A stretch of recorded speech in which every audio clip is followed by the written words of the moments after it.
Hi, John. Hello. So, thank you for joining us today. For people that don't know you, I was going to ask if you could sort of give us a little bit of an introduction, maybe. Yeah, sure. So it's John from Octopus Computers. I am a massive nerd. I'll do most things nerdy, as I'm sure we'll get into. Own and run a couple of tech IT companies, all in the Stamford area. So I was born and raised. We've been trading 10 years, growing pretty quickly. Excellent. And that's who we are and what we do. Yeah, brilliant. So, how did you start a business? How did you get into that? So it wasn't me. I'm not that clever. It was my dad did it while he was part-time teaching. So he was a German teacher at school and started fixing printers and computers on the side back when they were much bigger things than I think he loved. What year was that? What year was that? That was, I was still at school, so early 2000s. Right, Don't okay. make me look very young. Yeah. And so yeah, early noughties, he started doing that and sort of fell out with it for a few times. At the same time, once I finished, I was working over in Loughborough in the automotive sector. That's a great job. But I started doing that and then do consultancy advice with him and basically said, why don't we try and turn this into a bigger business than domestic repairs? So sort of worked out some products and services. He took them out to market, did, to be fair to him, really well. Got a solid dozen or so clients on board, which I think is some of the hardest parts of growth. Yeah, right at the beginning. Yeah. So got some actual commitments out of people, got some retainers, and that was enough to employ me.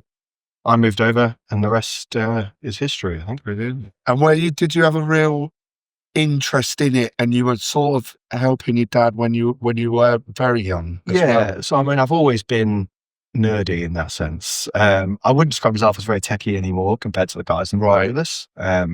I'm pretty good. But there are people who are way better. You're more focused on looking after the clients and business, all sort of business strategy and growth. Yeah. But I was building computers when I was 8 or 10 or so. Right. When we went to uni, I set up our not quite legal file sharing network across the entire uni estate that I was administering. Back when that was the thing, it was massive. And it was always the one that my friends came to and sort of and stuff. But I'm only now doing a full IT qualification. Right. So everything else I've got is massively unrelated to it. So you've flooded some experience and real life. Exactly. I've just never been formally trained in it. I have now Googled Microsoft certs and stuff like that. But, excellent. And what is it that you really enjoy about your role? What's your favourite parts of it? A couple of things of it. So when it comes to the IT piece, I love how can you being the hero. So when it all goes wrong, you get to come in like a hero in a cape and you've saved the day, and that's a really good feeling. That's sort of why you get in. It certainly is true for the technician side. Definitely. What I probably enjoy the most is the growing of the team and watching them sort of develop. Because there's some people been with us now 5-8 years, and we've taken them from never worked in IT, never had any sort of responsibility in that sense, to leaders. And sort of helping them grow into those roles and scaling their business along that is really satisfying. Certainly the stuff I sort of enjoy more now is mentorship and coaching and the strategy piece. So the people side of the people are really important. Same as meeting with clients and talking to people is probably now more enjoyable than turning it off and on again. Which is 80% of the job. Right. Yeah. No, absolutely. And what challenges do you face in the business in the modern world like now? There's a lot, especially in tech. We've got constant disruption and challenge from vendors and market. So that is to say, obviously you've got AI and that's just one, but AI, blockchain, decentralization. There's a couple of hot topics, but you have this weird blend when you take it to the SME space, which is what we trade in primarily, of they know the terms, but it's really hard to truly engage commercially.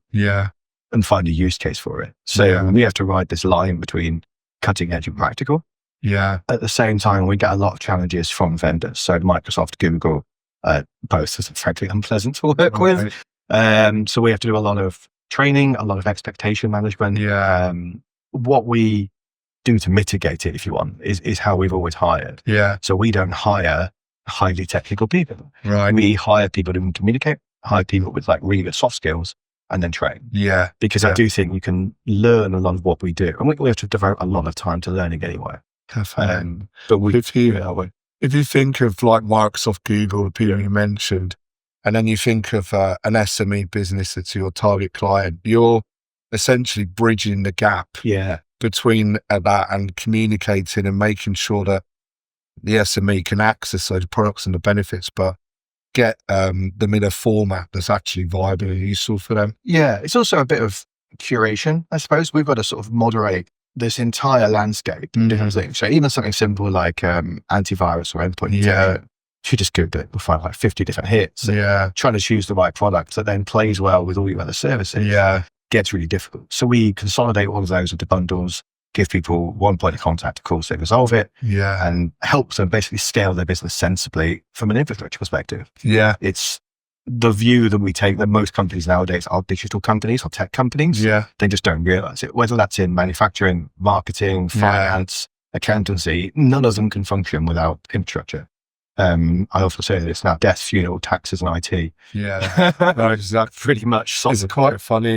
It always makes me chuckle because obviously we're in marketing, as you know, and people say that are uneducated about it will say, "Oh, Adam's in IT." And I'm thinking, I can't even set up a printer. Because it runs on electricity.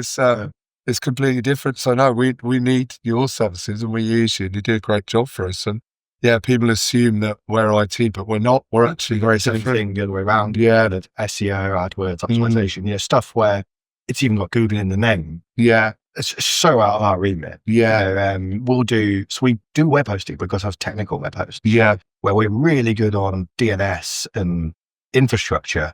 Do not ask me to optimize. It's just not what we sit at. Completely different skill. It's wildly different. But I think when you don't know, when you don't glimpse behind the curtain, it's really hard to distinguish them.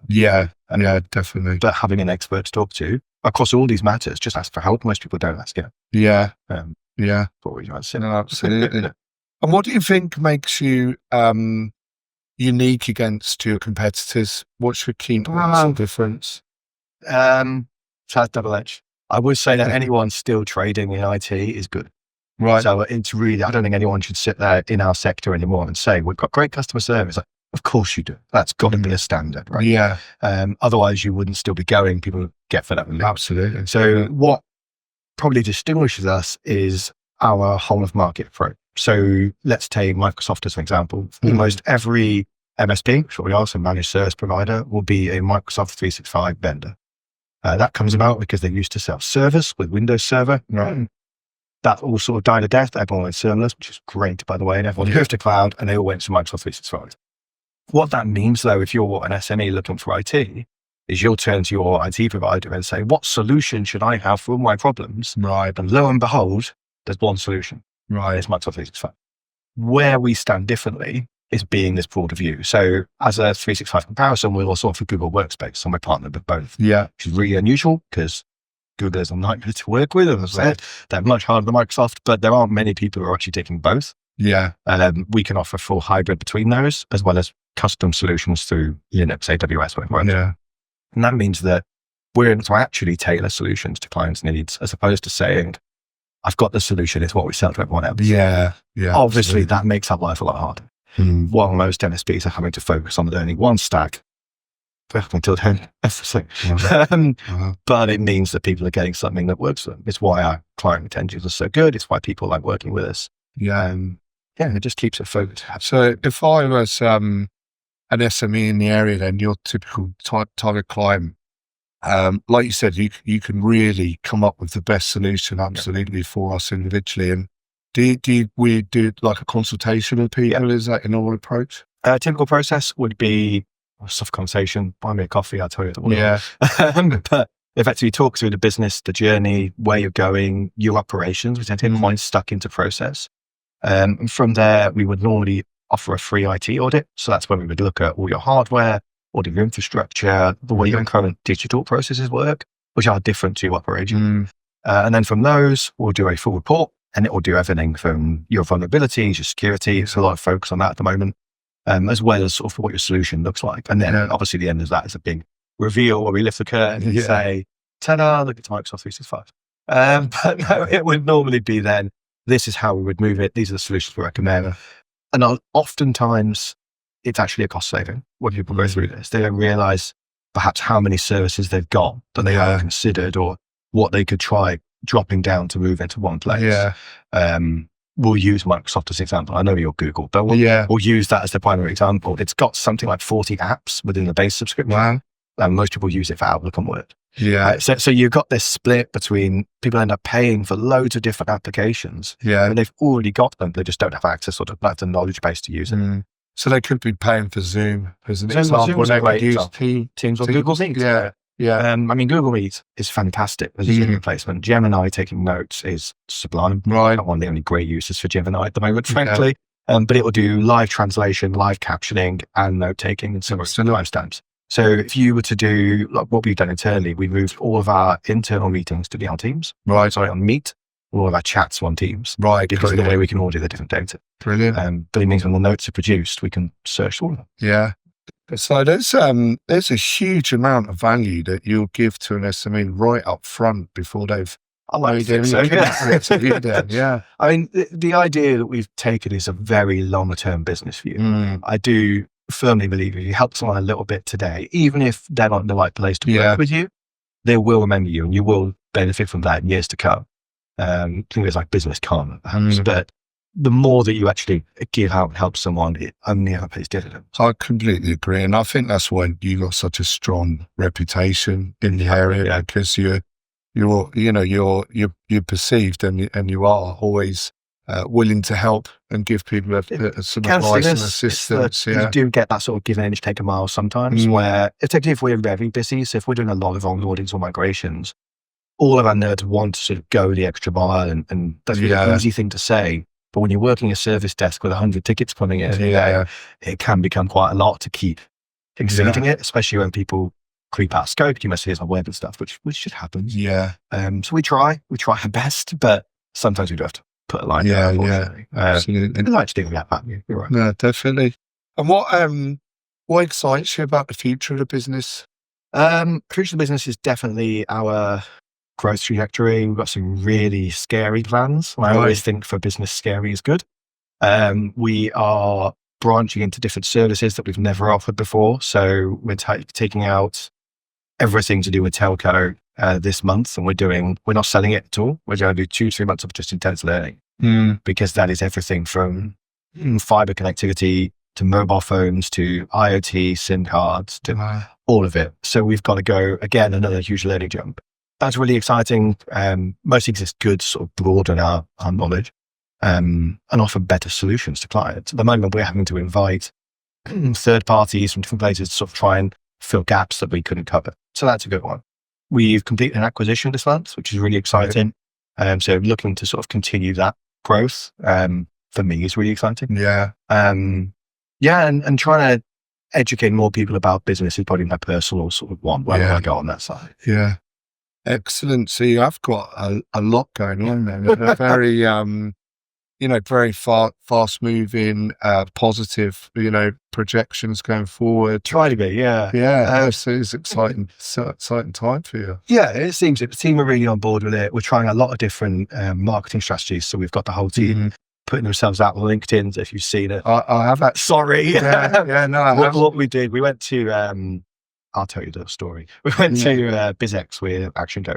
Really good event. Yeah. And Gary V was talking, and he went off on one, and he was adamant, I will swear, he said, it's fucking free. He said it's like 100 times. Right? Yeah. And he makes a good point. And he said, look, if you as an SME were to put 3 videos out every day for 6 weeks, just put it out there. Don't worry about polish. Don't worry about all this other stuff. Just do it. And I was sat there and I could see in this room of about 500,000 people, and everyone's going, that's a lot more. I'm not going to do this. I don't want to, because no one's comfortable putting themselves out. So I thought, okay, well, we're going to do it, because one of two things happens. Either he's right, and he probably is. Well, 3 videos, surely, say 6 or 8 minutes. Yeah, it's absolutely not nothing a huge to do, amount right? of work. So it's really quick to film them. If he's right, the business will grow really well. If he's wrong, I get to email him and say, Gary, you're wrong. Yeah. And that also is quite satisfying. So we'll try either way. So we worked out how many it was. Obviously, it's 21 a week to film. So we then went to the whole team and said, right, these are your topics. These are your questions. We looked through our history of questions that clients come to us with. What about this, what about that? I realized that there's value in just answering. Just tell everyone everything. So we then prompted everyone from our nerds, our youngest starters, up to Stephen, who's rarely in the country anymore, but he's also answering questions. And everyone has got a little list of like 3 videos they must film a week. Brilliant. And for some of the staff that generally people might not interact with regularly, they can put a face to the name as well, can't they? That's it. And I think it's really humanizing us. I was looking at our public facing company. And being like, actually, this just looks better.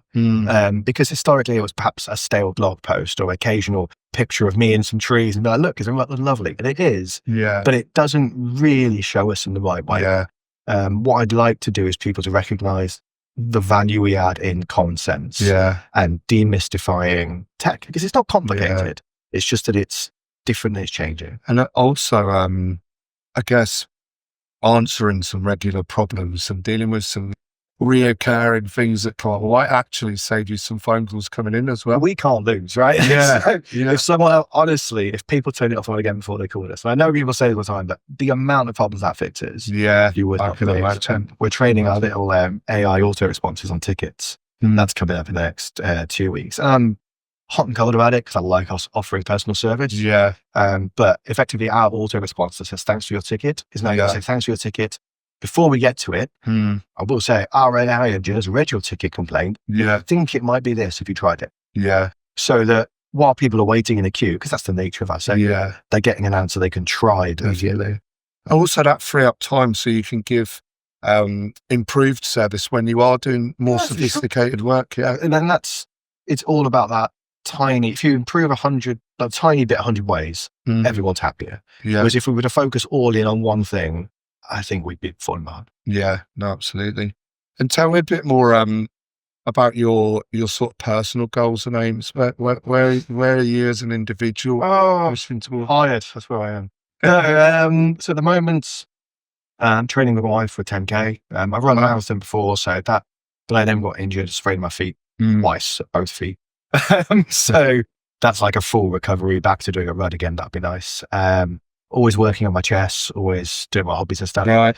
What I'm looking to do at the moment is get some programs out in place. This is my current passion project, is to try and get school leavers in a room, 20 to 50 of them, no more, and get them a full 2-year mentorship in starting a business. I think there's too many school leavers at the moment who get told they need to either get a job or go to university. And they are the only two options. Right? No one says, by the way, here's your financial education. So I'm going to put it out, hopefully to the whole county and to a broader area. Get guest speakers in every day. So it's an 8 weeks intense course and then 2 years of ongoing mentorship. I'll provide you a mentor. I'll get you in front of investors. We'll get you anything you need to get started. Because most businesses really can start on a seed capital of about 500 quid. If they knew, you've done it, right? If we're not to bootstrap, it's actually very doable. Absolutely. But no one teaches you that. And those of us who are still doing it have learned the hard way. We've learned how to read P&L on a balance sheet. We've learned how to leverage capital. We've learned how to pitch. We've learned how to market. So actually, what if we were able to take all of that knowledge and get you in a room? Imagine if you were a school leaver, you could sit in a room and be taught these things as a proper, you're interested in it, you're passionate about it, will guide you through creation, through to launch.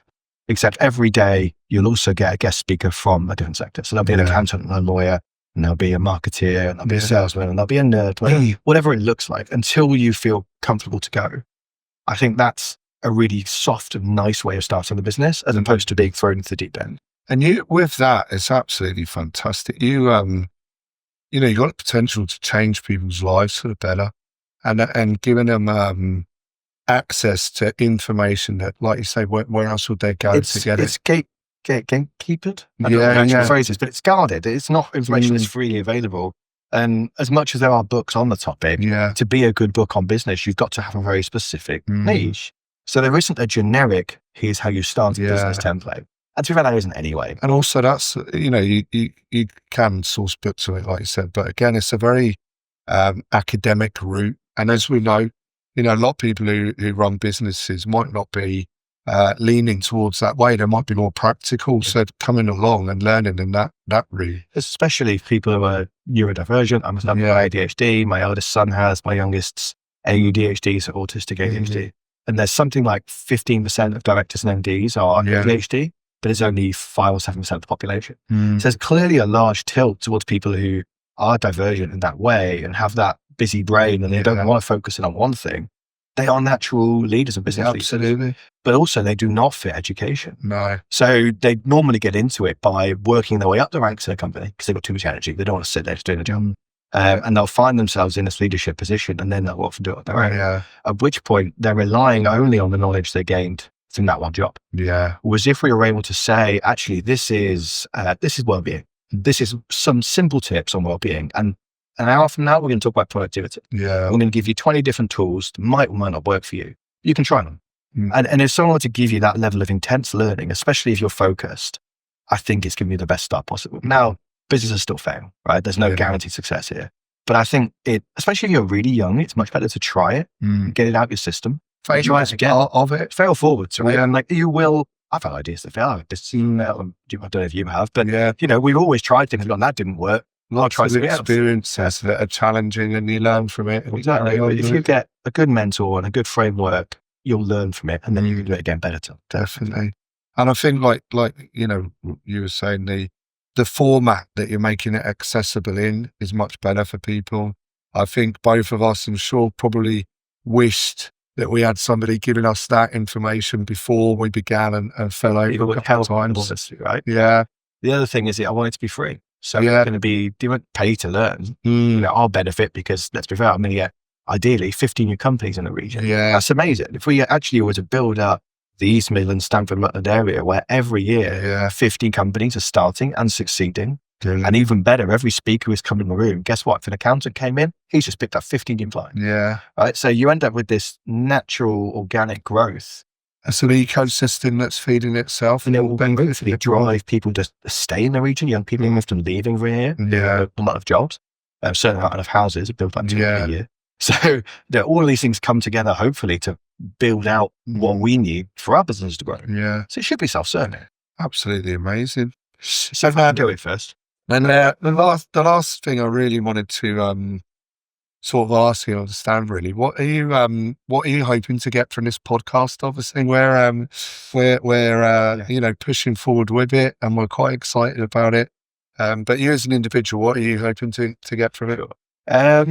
I like talking and meeting to people. I like learning their stories. So for me, the idea of being able to sit, chat through these things, learn from everyone else's experiences is invaluable. I'd love to be able to shine a spotlight on some of the lesser known companies in our area. Like there are some massive businesses within the Stamford, the Greater East Mids that people just don't know exist. Yeah. And there also are some powerhouse small companies, like sort of 1 to 3 man bands who are doing really well, some great stuff that perhaps aren't great at expressing it on the news all the time. Being able to give them a bit of a platform. To promote themselves. That's invaluable. And there isn't really a great go-to source for business in our area that I know of. Please tell me if I'm wrong, but there isn't an accessible format for this. So I think that for me is exciting. Yeah, no, definitely is. Well, thanks again. I've really enjoyed it and look forward to seeing you a lot more. Yeah, I think you will. See you.